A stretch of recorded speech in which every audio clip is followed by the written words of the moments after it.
আমার যদি সামর্থ্য থাকতো, শক্তি থাকতো, আমি পৃথিবীর প্রত্যেকটা বাবাকে এই মেসেজটা পৌঁছে দিতাম যে আপনার মেয়ের জন্য আপনি জীবনে কিছু করতে না পারলেও একটা কুঁড়ে ঘর করে দিবেন, একটা ছোট্ট বাড়ি করে দিবেন। আমরা দেখি বিয়ের সময় মেয়ের জামাইকে লাখ লাখ টাকা দেওয়া হয়, বরযাত্রী খাওয়ানোর জন্য 3 থেকে 5 লাখ টাকা খরচ করা হয়, কত কত যৌতুক দেওয়া হয়, কত কিছু করা হয়, কত খরচ করা হয়।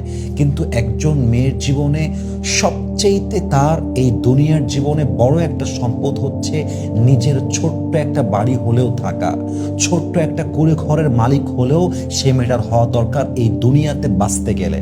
কারণ একজন মেয়ে যখন স্বামীর ঘর করতে যায়, কথায় কথায় স্বামীরা বলে, এই তুই এই বাড়ি থেকে বের হয়ে যা, বাড়ি থেকে বের হ, বাড়ি থেকে বের হ, তোর দরকার নাই, বাড়ি থেকে বের হয়ে যা, তাড়ায় দেয়।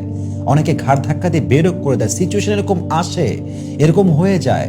তো মেয়েটার জীবনের সবচাইতে দরকার ছিল নিজের একটা বাসা, যে স্বামী যদি কখনো লাথি মেরে বেরো করে দেয়, স্বামী যদি বাসা থেকে ঘাড় ধাক্কা দিয়ে বেরো করে দেয়, তবুও যেন মেয়েটা নিজের একটা কুঁড়ে ঘরে গিয়ে বাকি জীবন কাটাইতে পারে, থাকতে পারে, আশ্রয় পেতে পারে।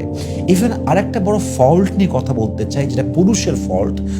কিছু নারী আছে দেখবেন বাবা থেকেও নেই, মা থেকেও নেই। কারণ বাবা একটা সময় চাকরি করত, এখন চাকরি নেই, বাবা মা কোনো মতে বেঁচে আছে, তারাই খেতে গিয়ে হিমশিম খায়, তারাই চলতে গিয়ে হিমশিম খায়। এবং মেয়েটা বোঝে যে এমনি তারা কষ্টে আছে, আমি এই শ্বশুর বাড়ি ছেড়ে, জামাইয়ের ঘর ছেড়ে নিজে আবার কেমনে বোঝা হই। মেয়েটা 1000বার যেতে চেয়েও যায় না। আবার অনেকের বাবা আছে পৃথিবীতেই নেই, অনেকের মা পৃথিবীতে বেঁচে নেই, আছে একজন ভাই, ভাইটাও দেখতে চায় না। ইভেন অনেক মেয়ে তো এমনও আছে যার পৃথিবীতে স্বামী ছাড়া আদৌ কেউ নেই, থেকেও নেই, অথবা আসলেই নেই। ওই মেয়েটা যখন দেখে আমার স্বামী আমারে কথায় কথায় বের করে দেয়, কথায় কথায় একটা কথা, বাড়ির থেকে বের হয়ে যা, মেয়েটা কি করবে? যাবে কোথায়? কার কাছে যাবে? একটা মেয়ের স্বামী ছাড়া পৃথিবীতে আর কেউ নাই তো। কিন্তু মেয়েটার যদি একটা ছোট্ট কুঁড়ে ঘরও থাকতো, যদি শাশুড়ি, শ্বশুর, জামাই, দেবর সবাই মিলে, ননদ মিলে জুলুম করে মেয়েটাকে বেরো করে দেয়, তবুও তো মেয়েটা ঠাঁই গুজার জন্য একটা ছোট্ট কুঁড়ে ঘর পায়, ছোট্ট একটা বাড়ি চায়। এজন্য প্রত্যেকটা বাবাকে বলবো, যারা বাবারা আমরা আছি, আমাদের উচিত মেয়ের জামাইকে যৌতুক দেওয়ার আগে, মেয়ের বিয়েতে বরযাত্রীর জন্য 5 লক্ষ টাকা খরচ করার আগে মেয়ের জন্য ছোট্ট একটা কুঁড়ে ঘর হলেও বানানো, ছোট্ট একটা বাড়ি হলেও বানিয়ে দেওয়া, যাতে করে আমার মেয়েকে কখনো কেউ ঘাড় ধাক্কা দিয়ে বের করে দিব এমন কথা বলার সাহস খুঁজে না পায়। কারণ আমার নিজের বাড়ি আছে, তুমি বের করলে কি হবে?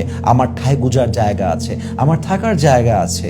এজন্য আমাদের উচিত, যাদের মেয়ে আছে, আমাদের এটা খেয়াল রাখা যে as much as we can, if it is in our capacity, যদি আমাদের সামর্থ্যে থাকে, আমরা অবশ্যই মেয়ের জন্য সর্বপ্রথম একটা কুঁড়ে ঘর হলেও বানাবো, ছোট্ট একটা বাড়ি হলেও বানাবো, যাতে করে আমার মেয়েকে কখনো অসহায়ত্বে ভুগতে না হয়, কখনো আমার মেয়েকে বাড়ি ছাড়া হয়ে থাকতে না হয়। আল্লাহ তাআলা প্রত্যেকটা বাবাকে বোঝার তৌফিক দান করে পড়েন সবাই আমিন।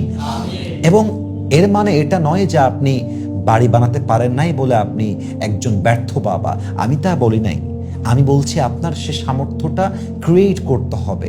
সামর্থ্য কখনো অটোমেটিক আসে না।